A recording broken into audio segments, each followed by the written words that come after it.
Hello, everyone. I'm Jean-Claude Beyond Mystic, and welcome to today's special update report of Beyond the Vault. With me to discuss all of these amazing topics here on the breaking news for silver is none other than Bill Holter. You can find him at billholter.com. Bill, welcome back. How are you?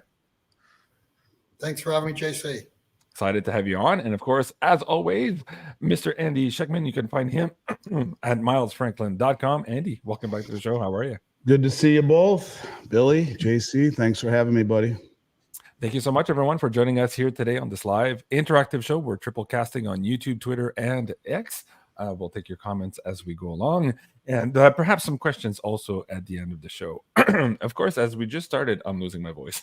So, guys, thank you so much for watching. We've got a lot of weird breaking news here in the last couple of days. I just wanted to share that with you guys to set the stage here for this conversation on what's happening here behind the scenes in the gold and silver market. Of course, JP Morgan's is predicting a huge stock market crash. This was on July 1st here.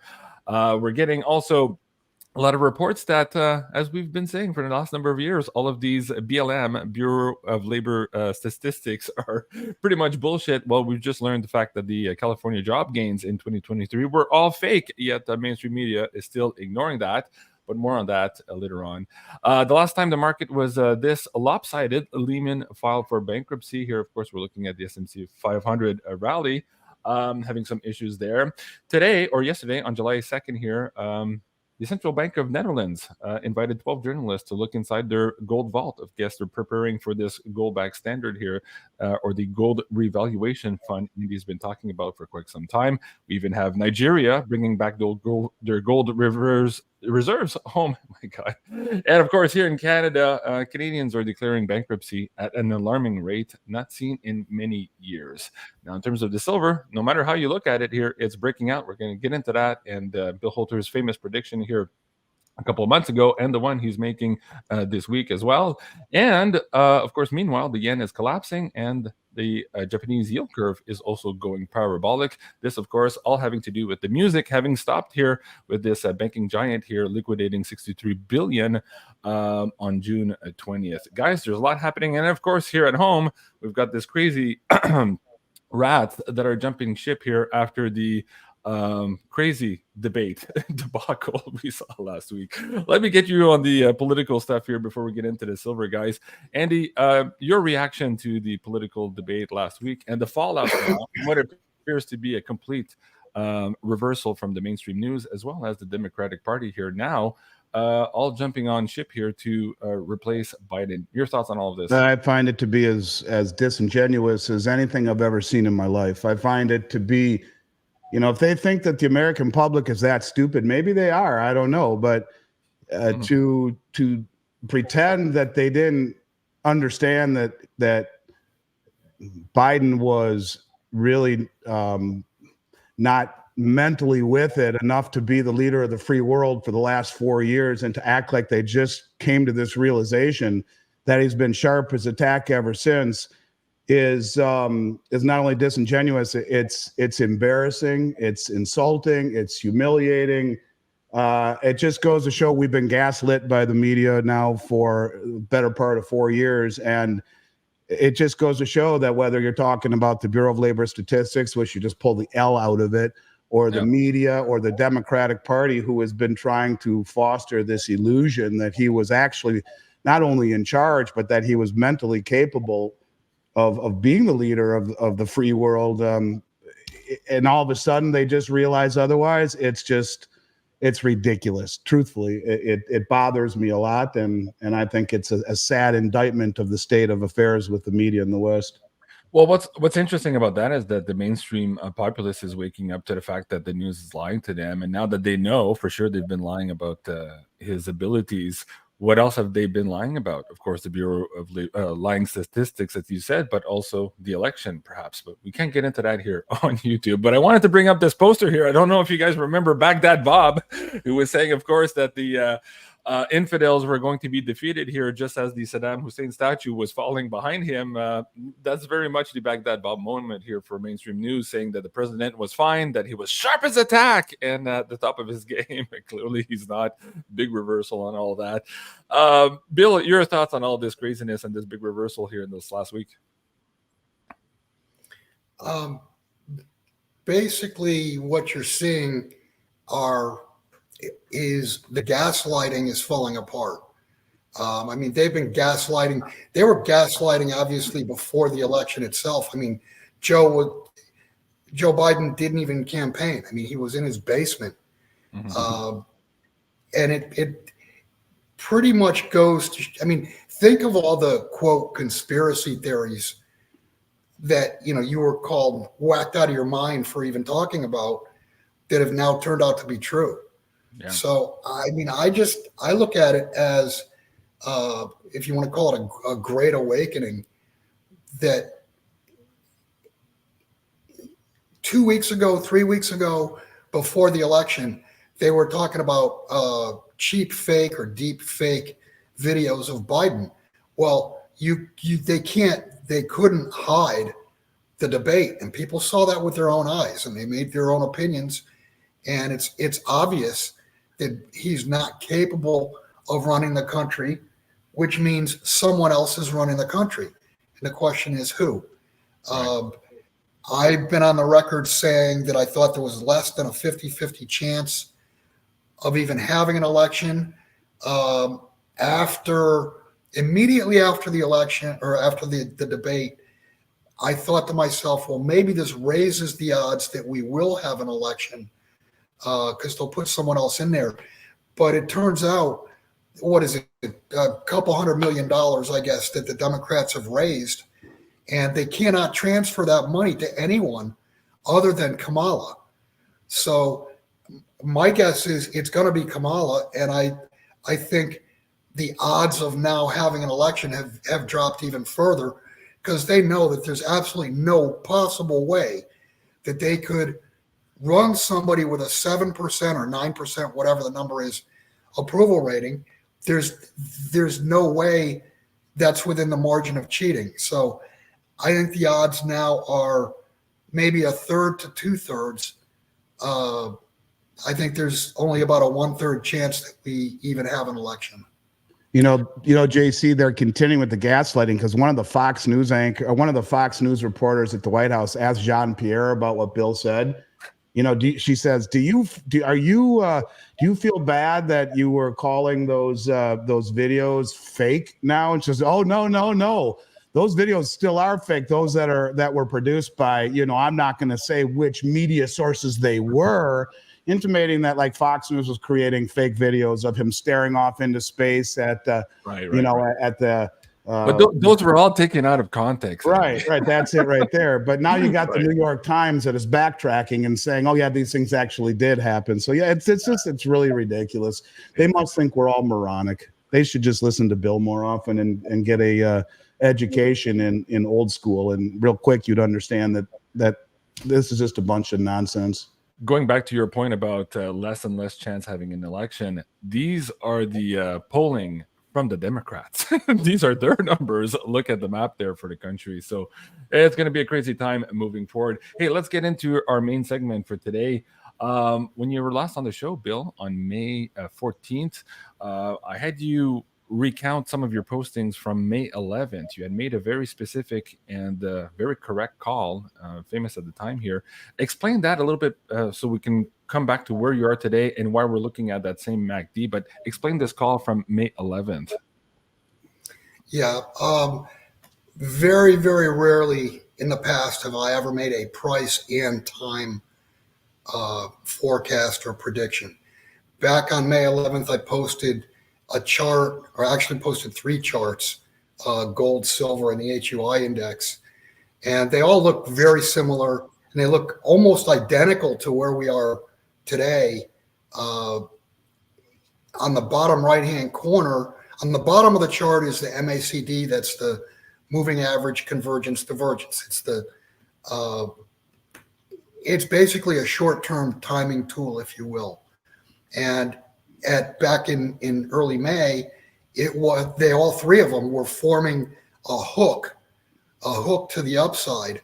And once that crosses, then you get momentum players stepping in and driving the price higher. Mm-hmm. Now, in years past, when the powers that be did have control or more control over the pricing via paper contracts, we would see literally a year's worth of global production sold in the first 15 minutes or 30 minutes of the day to destroy the price and to paint the chart.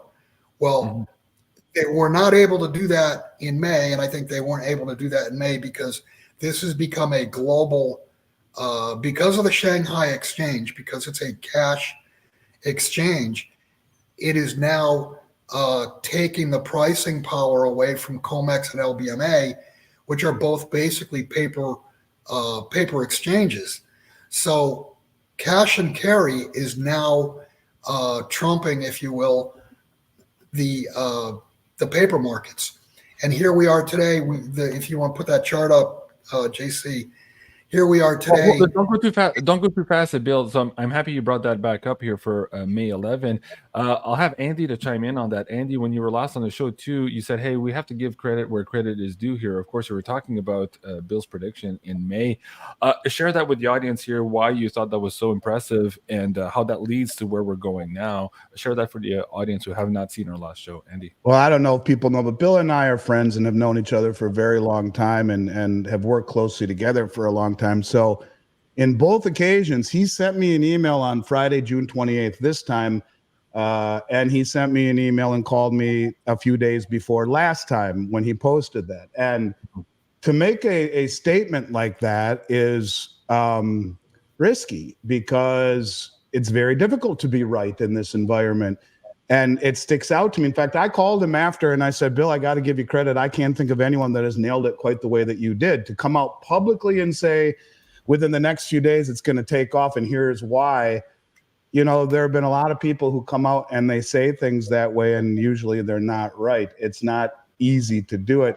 He's 2 for 2 now because, you know, I guess what is happening is that the market, what he's trying to say, in my opinion, is that the market forces are overwhelming the ability of the manipulators to hold the price down. And largely, you know, to Bill's point, the LBMA has admitted to trading 10 times the volume that they post, which they post 292 million ounces of silver per day. That would be 2.9 billion ounces of silver per day. That's 3.5 times global market production each year. And it's interesting, you know, if you look at Standard Charter, HSBC, Deutsche Bank, and JP Morgan all showed up at the Shanghai Gold Exchange, to Bill's point, for 4 weeks in a row starting in March. 5 million ounces were just delivered in the July contract. Who delivered it? Standard Chartered Bank. Why did Standard Chartered Bank go to the Shanghai Gold Exchange? You cannot export gold out of China, only silver.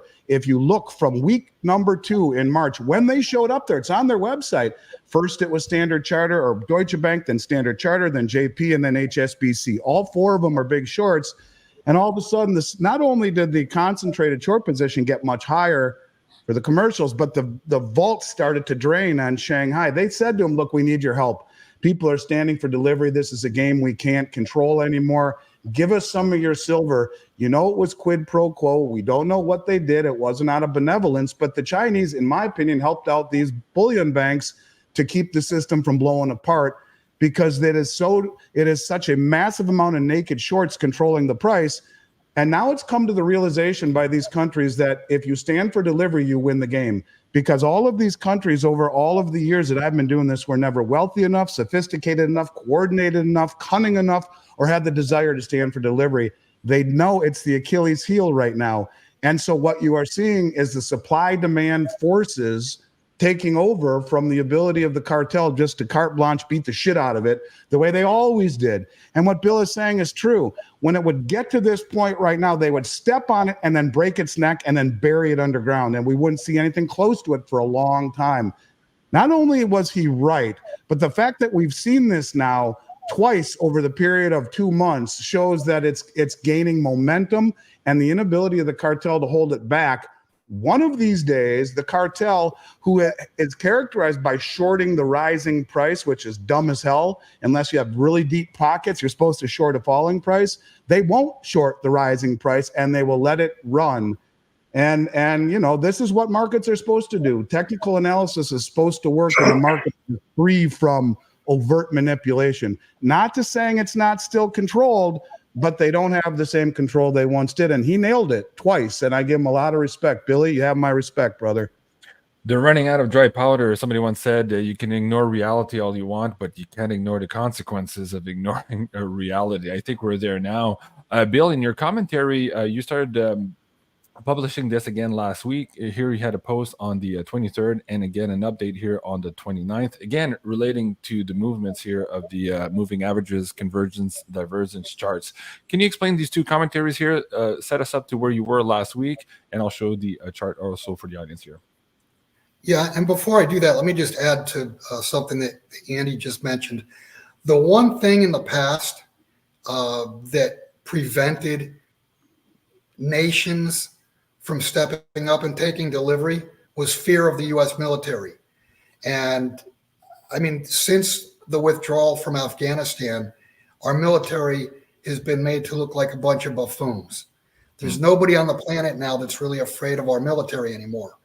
So that's the reason why you've got, sovereign wealth funds stepping up. That's why you have nations like Nigeria claiming their gold back from the West because they don't trust the West. And I would just say that where we are headed is what I've talked about probably for 10 years now. The ultimate finale is going to be a failure to deliver. And that's where we are now. LBMA and COMEX are having serious things with their inventory. And I mean, if they're going out and getting delivery of 5 million ounces from Shanghai, what does that tell you? Why wouldn't they do it elsewhere? Because Shanghai, remember, Shanghai in gold is what? $30 higher, and in silver it's $3 to $4 higher. So why would you go to the highest cost market to get your metal from? You wouldn't do that unless there was no other alternative. Right. Yeah, you're making a great point. Okay, let me bring up the commentary again on the MACD here. So starting last week, you're basically seeing the same thing as you saw in May. Explain this to the audience members. Yeah, I've looked at the bottom post of the post. I asked the question, is silver bouncing exactly where it's supposed to? And if you go to the chart, you can see that 29 prior to the breakout, 28.75.29 was the previous high. And that would have been back in the middle part of April. So we pulled back to that $29 level, which just so happens to be where the 50-day moving average is. So that is also support. We're at 30.50 now. 30.75 thereabouts. So we've bounced pretty hard off the 29 level. We bounced exactly where we should. And what this bounce is doing, if you look in the bottom right-hand corner, you'll see the moving average convergence divergence. They're virtually touching right now. If we closed right here, and actually that chart is 2 days old. Yeah. So where we are now, they are actually, I think it's actually crossed to a positive 0.02 or 0.05 or something like that. My point being, we're right at that level. And even if we went sideways on Friday and sideways on Monday, the natural move on that is going to be to curl more upward. And once those things cross, and it's clear that they've crossed, then you're going to get momentum traders coming in, and you're likely to see a few $1 and $2 days in silver. And I think conservatively you'll see it run to 34, and you really can't look at a chart and say, well, this is where resistance was, because that resistance was back in 2011. It's basically gone. So charts to the upside now don't give you any indication of where it's going, but my guess is 34 to 37, and that may be depending upon what happens fundamentally, depends on what happens politically here in the U.S., geopolitically around the world, and also other markets. $37 may be a very modest number. I mean, we may be into the 40s before we get a pullback. You, Nothing goes straight up, so we will get a pullback. But what this chart tells you is once it crosses, and it's crossing right now, it pretty much gives us the all clear signal for roughly 3 to 6 weeks of upside before that exhausts. In the latest run from Cliff High in the Webbot data reports, he was suggesting that silver would be fighting it up all of the summer. And what was interesting in the older stuff, he was looking at dollar a day moves, $2 a day move, $5 a day moves. You just mentioned that, Bill, so it kind of reminded me of that old data set. In that one, it was conjunct the death of the dollar, but it was also conjunct another data set that suggested that the Democratic Party was imploding from within.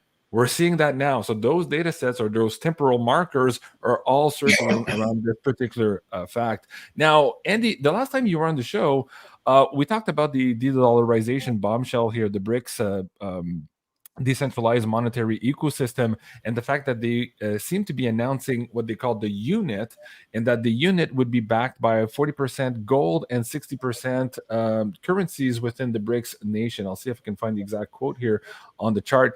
How does that tie in also to the direction we take here? Because Bill says we might move forward for a day or two here, but after that, this has to resolve one way or another. It could do it down, but the odds are we're probably going up. To that. I find it really interesting. I read the white paper on the unit, and you're right. It does say 40% gold, 60% local currencies of the BRICS nations. With the key to what I saw in there is.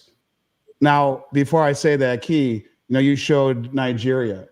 I've found just by looking for 5 minutes, Germany, Austria, Slovakia, Argentina, the Netherlands, Saudi Arabia, Hungary, Belgium, Egypt, Senegal, Romania, Nigeria, Poland, Ghana, India, Turkey, France, Serbia, Venezuela, Algeria, Cameroon, South Africa, Czechoslovakia have all repatriated their gold in the recent past. India bought 1.5 times the amount of gold they bought in all of last year in the first 4 months of this year, brought it all home, plus 100 metric tons that they kept at the Bank of England since 1991. The common theme is accumulation and repatriation.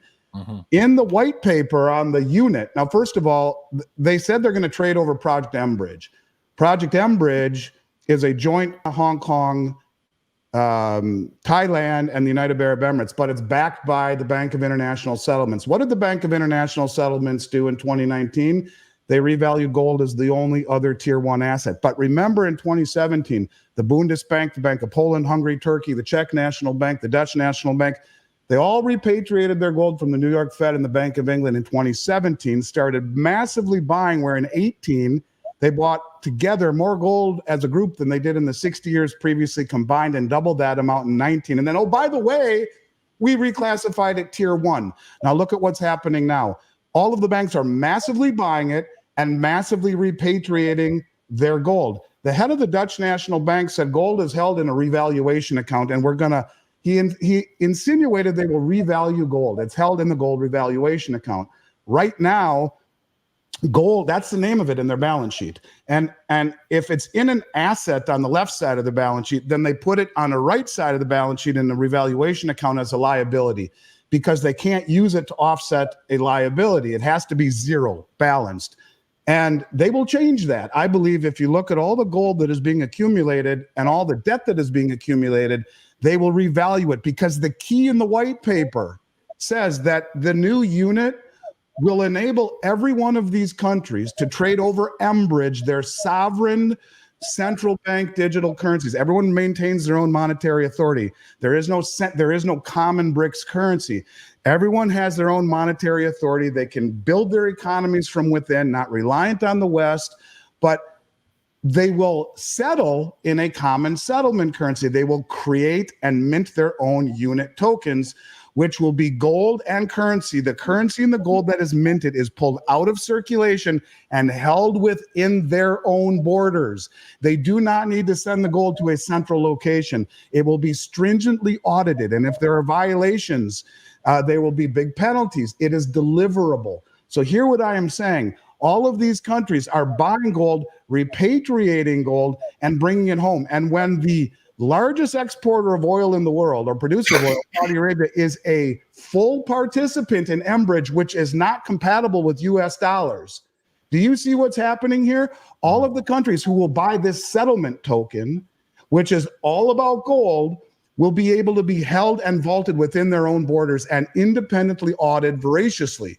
So better not screw that up, is basically what it says. There's big penalties and you get kicked out of the system. The bottom line is, why do you think they're all buying gold? Why do you think they're all repatriating gold? Why do you think they're doing all they can to siphon all the gold and silver off of the COMEX, like the contract that the CME created in 2015, which allows for delivery in Hong Kong? They took $500 million worth of gold off 6 weeks ago in kilo bars, and the COMEX usually only deals in 100-ounce bars. It's the mini contract that does the kilo bars. It's what the Shanghai Gold Exchange trades in. So they're delivering them off of COMEX at subsidized prices to bring Hong Kong and being trucked to Shanghai, and then sold around the world to all the countries doing deals over Enbridge in the digital yuan, which is convertible into gold on the Shanghai Gold Exchange. They're bringing it home like all of these countries, and they will then buy the unit, which will supplant the dollar in settlement and the treasury in reserve. And bang, like that, you have a realization, a global mass realization at some point that this shit is real. When you see Saudi Arabia become a full participant on Enbridge, it becomes real. When you see Delma Rousseff, the head of the BRICS New Development Bank, says, in principle, we've agreed to the unit as the common settlement currency, but each and every country will be able to have their own autonomy as it pertains to monetary policy. It's perfect. Everyone said they can't have one common currency, it won't work out. You're right, they're not going to, but they're going to have a common settlement currency that by its very nature demands prudence in monetary and fiscal policy, or it distorts your positioning in creating the unit tokens, which are deliverable, redeemable for these countries in kilo gold bars. It's happening, and I think it's happening faster than ever before. And I guess what I see when Bill talks about all this stuff is, one of these days, the big money who understands the playbook, like the commercial banks, they're going to go long and they're going to bankrupt a whole bunch of these hedge funds who have gone the other side, and the price will just skyrocket, where the chart will be right for once and it doesn't get flipped the other way like we're all accustomed to seeing over the last several years. But I will tell you right now, this is the biggest development, I think, the biggest development maybe in surpassing everything else we've seen up to this point, including gold's tier one revaluation. But seeing the BIS behind all of this is the same way they did revaluation of gold. They told everyone what was coming. They all started to prepare, and then bang, here you go, here it is. That's what they're all doing, just like they did in 2017, 2.5 years before they announced gold was now tier one. So yeah, it's a big deal. Can't say they didn't tell you. You told us also, Bill, here in your last interview with Greg Hunter on USA Watchdog, you were extrapolating whether or not we would back a currency by gold. You talked about different parameters, 10%, 20%, and 40%. And based on each of those parameters, what could be or should be the gold price to make all of that accounting work. Now, in this particular unit announcement here for September, they're talking about that 40% gold backing here. Can you explain to our audience what that means for the price of gold? Explain that, how you make those calculations, and then let's also extrapolate that to perhaps what's going to happen with silver. And I did hear Bill call that publicly. He said, I think it will be 40% gold. He said it. Right. He's like Absolutely. A soothsayer or something. You must be psychic. You want to do some readings on my show, Bill? Before I get into that, I want to mention that the repatriation of gold really started back in 2013. And I did the math on it. If you remember, Germany wanted to repatriate 300 tons. And publicly, it was said, oh, well, there's no way we could do that. That's just too risky to ship that much. It's going to take us years, blah, blah, blah. And when Germany did get their gold, it was not the gold that they originally deposited. The serial numbers were off. And I mean, simple math, a 747 cargo plane can hold or can carry 95 tons. Yeah. So 95 tons divided, into 300 is 3 plane loads and a small one. They could have done it in 2 weeks, but they said, oh, no. and it didn't get finalized until 2017. Now, as far as the 40% backing, which I'm happy that it's that high. I thought it was possibly only going to be 20, 25%, but understand, look at the math on the amount of global trade that gets settled every day. And if it's going to get settled in this currency, man, that's a lot of gold. And guess what? At current prices, there's not enough gold. So they're going to have to revalue gold. Pick a number. I can't even really guess. 3-fold, 5-fold, 10-fold. Who knows where they're going to settle gold price-wise in order to make it valuable enough to basically settle 40% of global trade. It's a huge number, and the gold, like I said, at current prices, does not even exist. So let's get back into that interview with Greg Hunter. You kind of gave some prices there. You referred to some of the older predictions also by your ex-partner, Jim Sinclair. Where do we see gold as a starting part here if we're backing it at 40%? No idea. The math that I did for that interview, it was just a basic equation. If the United States has all of the gold that we've claimed to have since the last audit in the 1950s, if we in fact do have all that gold and you divide it into $35 trillion of debt, if we had to pay our debt off with the supposed gold that we have, and I highly doubt we have all that, but assuming we do, the number would have to be over $125,000 an ounce. Mm-hmm. Now, as far as a trade currency, I'd have to see exactly what the global trade is minus the West, but it wouldn't be completely minus the West, because if the West is trading with BRICS nations, then one would think that the Western nations would have to have these units in order to settle the trade. So they're going to have to go out, dump dollars, dump euros, dump yen, dump British pounds to create the capital to purchase these units. And of course, that's basically a bid directly underneath gold, because, probably the easiest way to purchase a unit would be with gold itself.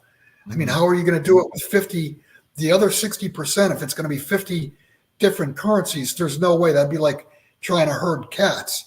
So you just go directly to the source, you buy gold, and basically what you've done is you've bought yourself, representative units, if you will. Right. It's not going to be 2,000, that's for sure, moving forward here. Now, let's go back to what you said about silver. You were talking about the overhead resistance. Many people in these communities are talking about that $50 mark from the last all-time high. You're suggesting the overhead resistance is much lower than that perhaps maybe the weak hands have already been washed out here, given the time span between that last high. Explain that to the audience members. What do you mean by that? Well, the last high was 50. And in between that move, I think we ran from $15 or $17 up to $50 in about a 6-month period of time in late 2010, first half of 2011. And, there was choppiness. It would, and I don't even know if these numbers are real or not. I'd have to actually look at a chart. But, we ran up to 20, 25, pulled back a little bit, ran up to 30, 35, pulled back a little bit, chopped at 40, and then we spiked up to 50. So on the way up, there were resistance levels. Mm-hmm. And on the way down, we bounced off of 44, we bounced off of 40, bounced off of 32 and 30, crashed through 30. Normally, those would be points to look at for support and resistance, but that's 11, 12 years ago, 13 years ago. So those are long gone, long forgotten. And I mean, the the sellers at whatever level or the buyers at whatever level, they're all gone. So those are meaningless. Right. They're meaningless numbers. So, I mean, in reality, there's nothing to stop silver from going. We break through 32.50. There's nothing to stop it from going immediately to $50. Do I think it's going to happen, immediately? No, I think in a more normal market frame, it probably should take, I don't know, 3 months, 6 months, and that would be a rip snorting bull market. But at some point in time, we're going to have a failure to deliver. We're going to have a massive short covering squeeze, and it very well could turn out that it works out like a light switch where $50 is meaningless and it blows right through $50 like it wasn't even there. Goes to no So, I mean, offer. Right. It goes. Well, my partner Jim Sinclair used to talk about the scenario where you could see gold $50,000 bid and COMEX contracts for gold $10 offered and no bids. And the reasoning behind that is his question was, what is the value of a contract that cannot perform? Mm-hmm. And a failure to delivery is not performance. Right. So basically, you could have the contracts go to zero, and you could have gold basically unobtainable. Mm-hmm. JC, now would be the time to show that chart I just sent you and to help really underscore what Billy was just saying. If you look at that chart, that's one of the slides from a presentation I'm giving this week. The red line represents the big 4 banks on COMEX that are short. The green line represents the top big 8 bullion banks. If you notice that there are 8 banks right now short, the largest concentrated short position on any commodity ever traded in the history of the COMEX market in silver. Now, why the hell would that happen? Of course, followed number 2, platinum, gold, palladium. So, the 4 precious metals that are monetary metals as much as anything are being suppressed by 8 banks to a degree that the COMEX market has never, ever, ever seen. And when you talk about the CFTC is supposed to protect against collusion, against price fixing, well, they're really doing a shitty job because this is exactly what they're supposed to protect against.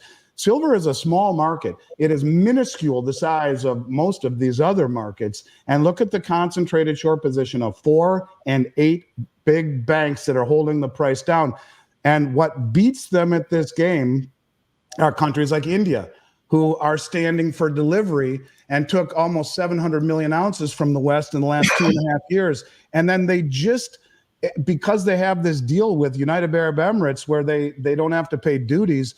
Last year in 2023, they did $2.2 million worth of silver imports from January to April. United Arab Emirates, India did from them. And now, over the same time frame this year, 1.44 billion worth of silver imported, a 654-fold increase. They're buying silver wherever they can. Mm-hmm. And they're using the suppression of these idiots right here, these 8 banks who are holding the price down, to reposition. And that is how they win. No one ever stood for delivery. It is how you win, because all of this selling right there, you're talking way, way more silver that is in contract form than they have the ability to deliver if called to the carpet. And this is how it all ends poorly. And when you see that chart, it should really explain a lot of things. Wow, fascinating. I appreciate that, Andy. Bill, you're an authorized broker for Miles Franklin. What are you hearing right now in the last couple of weeks talking to clients? Are we seeing market jitters right now? I know a couple of years ago we had a big panic to own moment. You guys' phones were off the hook. It kind of died down with the premiums the last couple of months. But just now in the last couple of weeks, as we're seeing this huge turnaround here happening on the geopolitical front, what are you hearing? What are people telling you? Yeah, up until a couple of weeks ago, I think, yes, it had slowed down somewhat. We're getting, and Andy can confirm this or deny it, but I think what we're seeing are less orders, but bigger orders. The phones aren't ringing as much. I'm not getting as many emails. And I do think that North America as a whole, the demand is down, and that's the reason that you're seeing premiums back to where they were before COVID and basically normalized. Mm-hmm. And I do want to mention that chart that Andy had sent you and put up. you'll notice that the top four most heavily shorted are gold, silver, platinum, palladium. Platinum and palladium, not really precious metals, not really money. They're more industrial. Silver's a hybrid; it's industrial and money, and gold is money. The comment I want to make is you have to ask yourself why. Why is it that the metals themselves are more heavily shorted than anything else? And I think it's a very simple answer, and it's something we've talked about for years and years, is that the reason gold, and I'm using gold and only gold right now, the reason gold has been suppressed for all these years, I mean, literally go back to the 1960s, the London gold pool. There's been a concerted effort by Western governments to suppress the price of gold. And the simple reason is gold is the anti-dollar. Gold is the number one direct competitor to the dollar. I mean, if we were talking right now and gold was $24,000 an ounce instead of $2,400 an ounce, that would be indicative of a collapse in confidence. So what they've done is they've tried to prop the dollar up by knocking the crap out of gold, whenever they get a chance with paper, so that they can point at the price of gold and see, gold bad, dollar good. Mm-hmm. Now, why is silver more heavily suppressed than gold? And Andy touched on it, because it's such a minuscule market. I mean, total global production, even at today's prices, only amounts to about $20 billion a year. And I mean, you got individuals now that could drop $20 billion out of their pocket and not miss it. So it's an absolute minuscule market. But if you saw silver run to $50, $75, $100, 200, 300, 500, if you saw silver blowing out to the upside, that's going to drag gold along. That's going to light a fire under gold and thus destroy confidence in fiat currency. So the reason silver is the biggest redheaded stepchild in the history of financial markets is because it is the fuse to light gold on fire, and gold is kryptonite to Western fiat currencies. Mm-hmm. For the audience members who are looking to get some gold and some silver, Andy, first of all, do you still have these pre-65 dimes and quarter bags available in stock? A lot of so those aren't the well, they are those aren't the specials right now. We have other specials going on. We have the pre-65, and as Billy will tell you, it's probably his favorite form of silver. In fact, I would bet my life on it.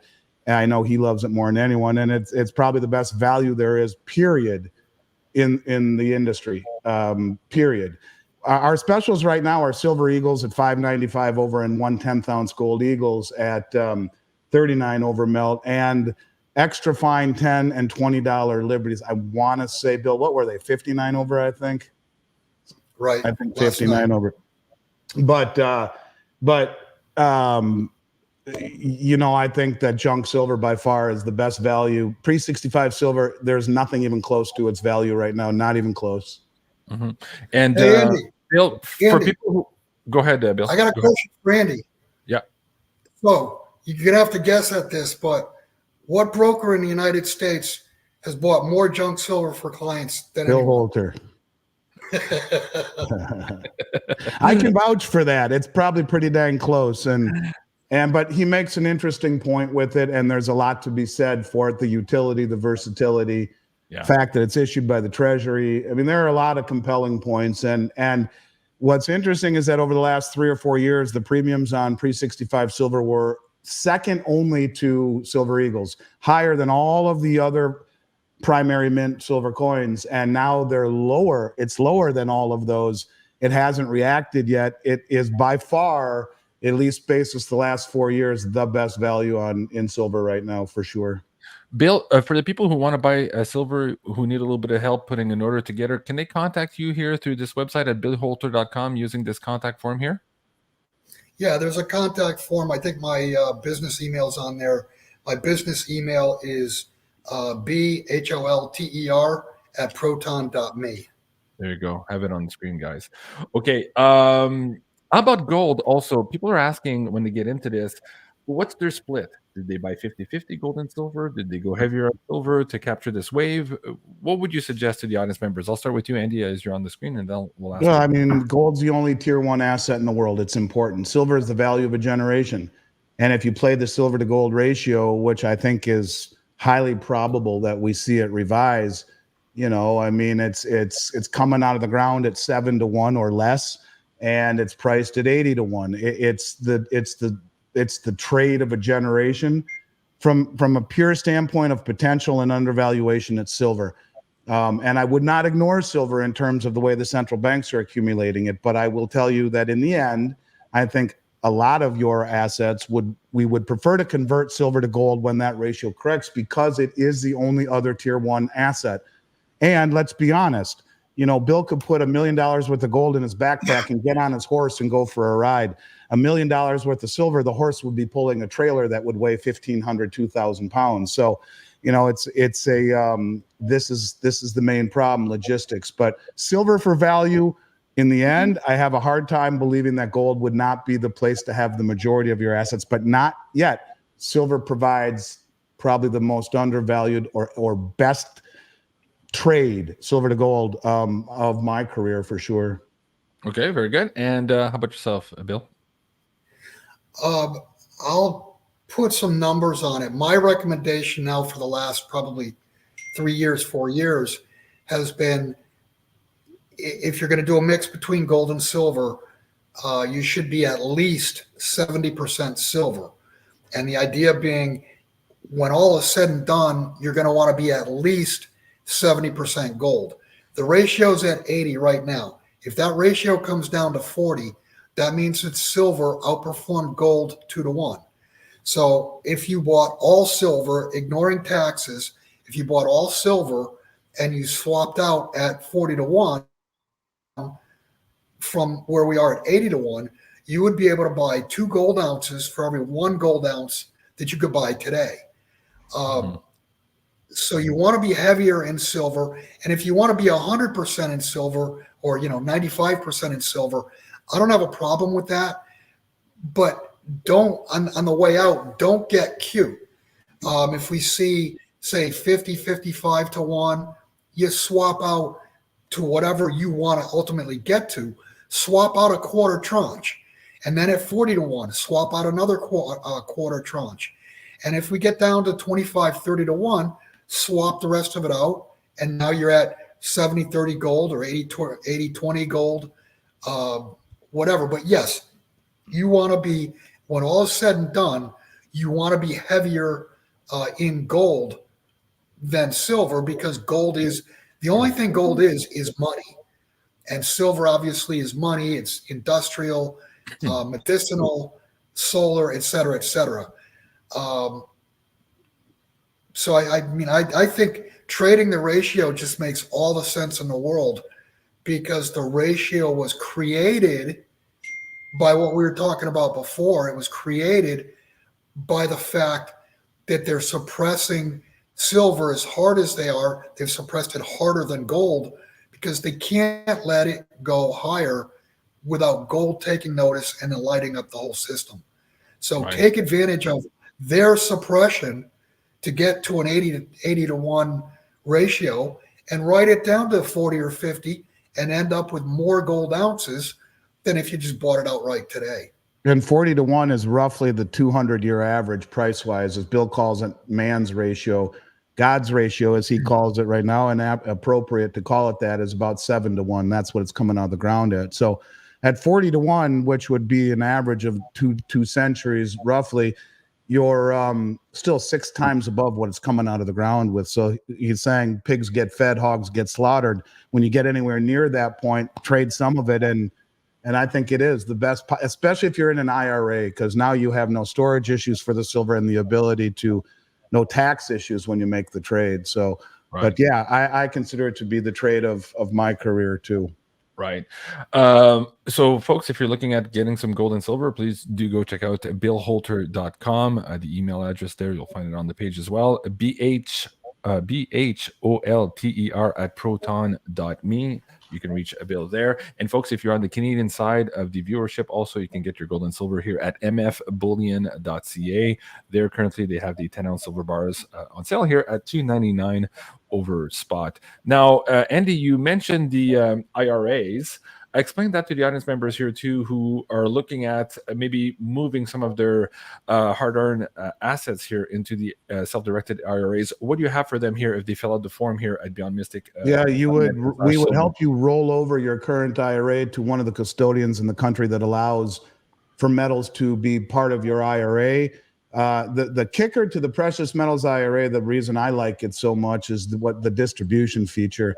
At any point you want, you can distribute, which is a taxable event, either distribute, which is a piece of the pie, or liquidate, which is the whole pie.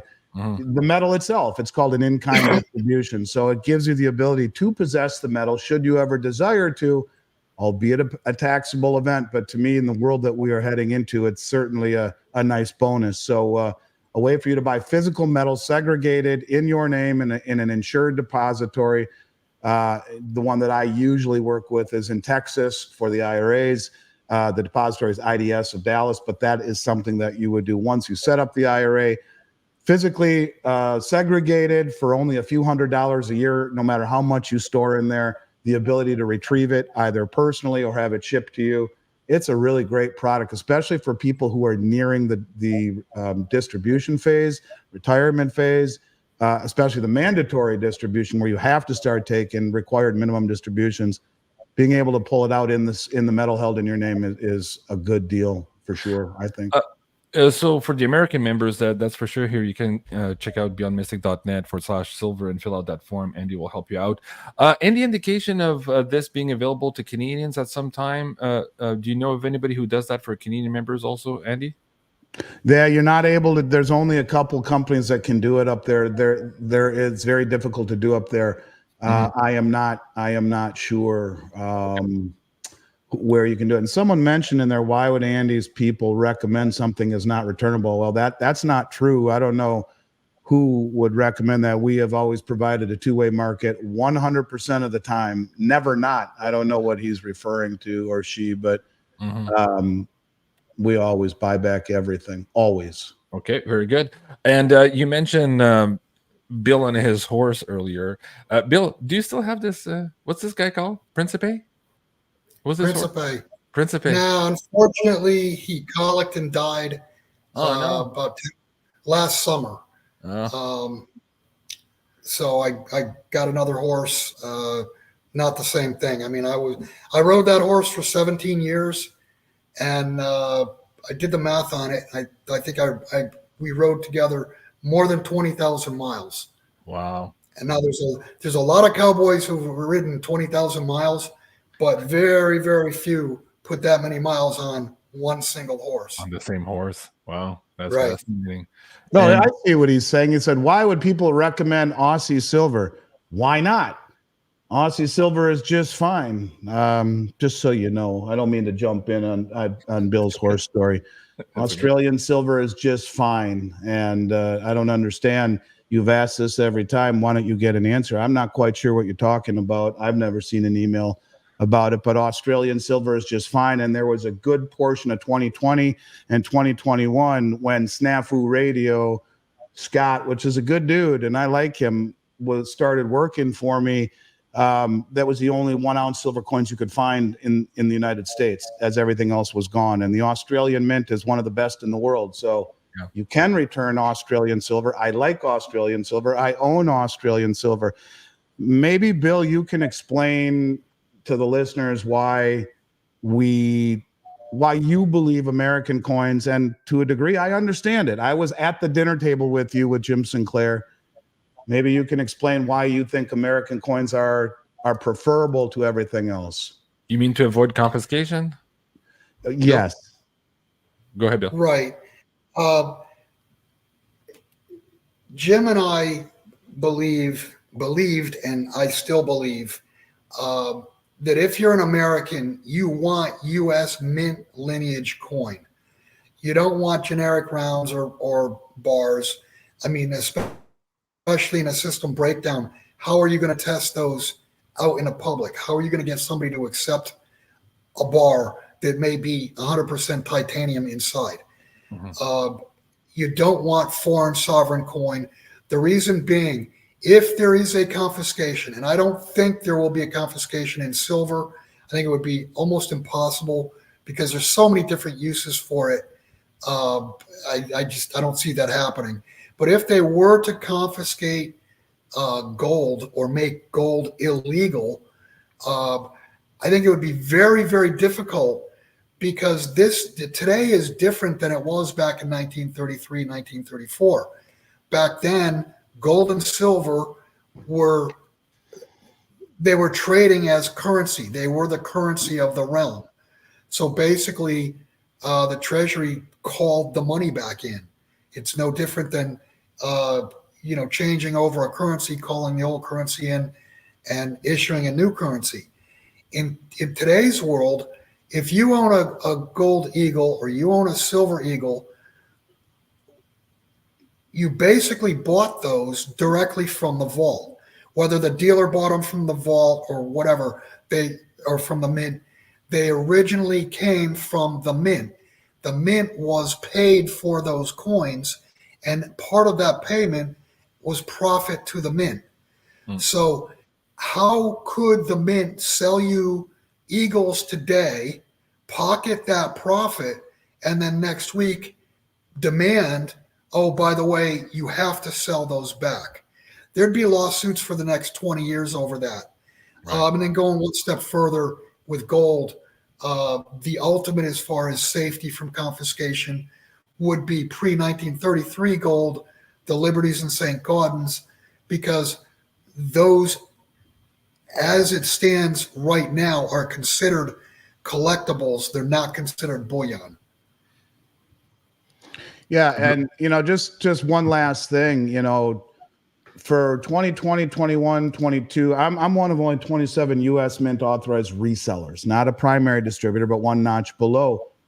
And I'm high up on the food chain, and there wasn't an ability through every major distributor or the mint in America for most of that period of time to get silver eagles under $12 to $15 an ounce and over spot. And that's why I did not recommend them, because, Bill knows. I mean, he's had some big clients who didn't care, and they paid massive premiums along the way. And if you do it knowing that you're going to pay huge premiums, fine. But if I'm recommending to the public, look, you want to get as much silver as you can either pay $15 an ounce over spot to get a gold eagle or a silver eagle, or $4 or $5 over spot to get a kangaroo, which for my whole career were 50 cents spread apart, not $9 or $10. Well, that's the rationale behind it. If someone really wanted to trade their other sovereign coins into eagles, it probably isn't the smartest idea, but we can help them do it. And in the end, it's about number of ounces that matter. But yeah, I put a lot of credibility in what Bill is saying. You could right now trade your kangaroos in for junk silver, get more silver, and end up having American-made lineage coins. So just something to think about. Okay, very good. I appreciate that. Go ahead, Bill. Yeah, just to be clear, anything outside of an IRA, I've never been big on recommending eagles. Basically, my recommendation for silver eagles has been, if you want U.S. Mint lineage in an IRA, that's your only choice. Outside of an IRA, hands down, in the United States, junk silver is the best form to own. It's really not counterfeitable, because it's got to be all scratched up, because it's circulated. You can look at it on its edge, and there's no copper in it. You could drop it on a table. You can hear the difference. So it's readily identifiable, not counterfeitable, and most importantly, it's the small dimes are the smallest denomination. Basically, $1.38, so call it 14 dimes, is 1 ounce, which gives you in a system breakdown situation, it gives you 14 transactions versus one, whether it be a bar, a round, a foreign sovereign, or an eagle. It just makes sense. If you're using a 1 ounce coin, and silver does revalue much, much higher, how are you going to use that for barter and get change back? You won't get change back. You'll get credit back from whoever you're trading with. And, credit is good until it's not good. Right. And we're almost at that moment now, apparently. Yes. Guys, we have about 3,000 people in the live chat. I wanted to bring this up for your attention. Also, this is the last day for you guys who are looking at using the IAP 50 coupon code. This will give you 50% off the Insider Access Pass here on Beyond Mystic. So you have till midnight tonight for that. Again, thank you so much, everyone, for joining us here today. Let me ask you, Andy, first, and then I'll finish with you, Bill. Last words of advice here. It appears that everything is vectoring on this big crescendo, whether you're looking at the political stuff or the financial stuff. A lot of there's a lot of change happening at the same time, and the rate of change is also accelerating. And some people are a little bit nervous and antsy about that. What would be your advice here on how to traverse these times? Let's start with you, Andy. Tread carefully. I think the next 120, 180 days will be the craziest of our lives.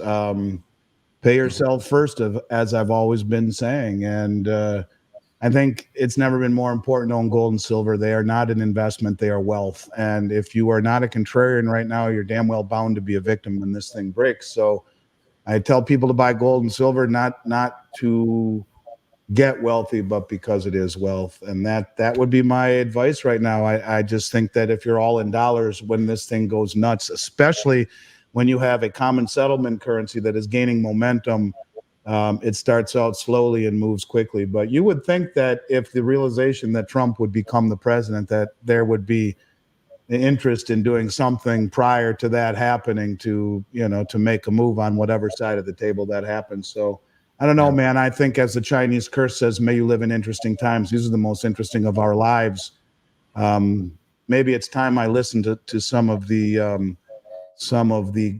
shows that you're putting on where, there's a better indication than me as to what's coming. But I have an uneasy feeling about what's in store for us one way or the other. So tread lightly, I guess.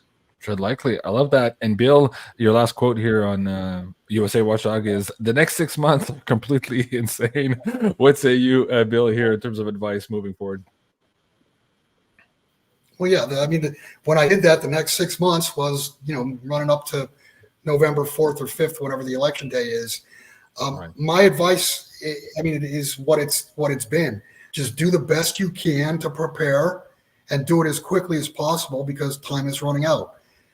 Bottom line is, I can pretty much say this is no longer my opinion. It's pure math. The whole shithouse is going to come down. And the only problem is society today is not the polite society it was back during the Great Depression. Back then you had neighbors helping neighbors, and today you're going to have neighbors picking at fallen neighbors like vultures. That's just a function of society. So protect yourself because no one else is going to do it for you. And guys, if you want to see all of these hits coming and all of these predictions made famous here by Bill Holter, please check out billholter.com. Bill, talk about the subscription side of this website here. What do you have for the audience? There is no subscription side. You can subscribe, and that the function of that basically is whenever I post anything, it goes right to your mailbox. So you know that there's a new article up, I've written something or done an interview or whatever. I have considered doing a paid subscription site, but to this point, everything is free. Awesome. Very good. If you don't like what I write or you don't like what I post, please contact my editor and ask for a refund. I'll tell you a story after the show here. I love you, Bill. I do, man. Thank you so much, everyone, for joining us here today. You guys are amazing. Jenny and I will be doing the Beyond the News tonight at 9 p.m. Eastern here. She's on the flight right now, so we're delaying that show for about an hour. Please do go check out beyondmystic.net on the schedule page here to stay up to speed here on everything happening. And also note that the staff is all on vacation here from July 1st till 14. So we have the sporadic shows here, but mostly the IAP stuff is still online for you guys there. So a big thank you to all of you watching, and a big thank you to you, Bill and Andy, for all of your expertise, advice, and knowledge shared with the audience today. I love you guys. Have a great day. Thanks, guys. Au revoir. You too.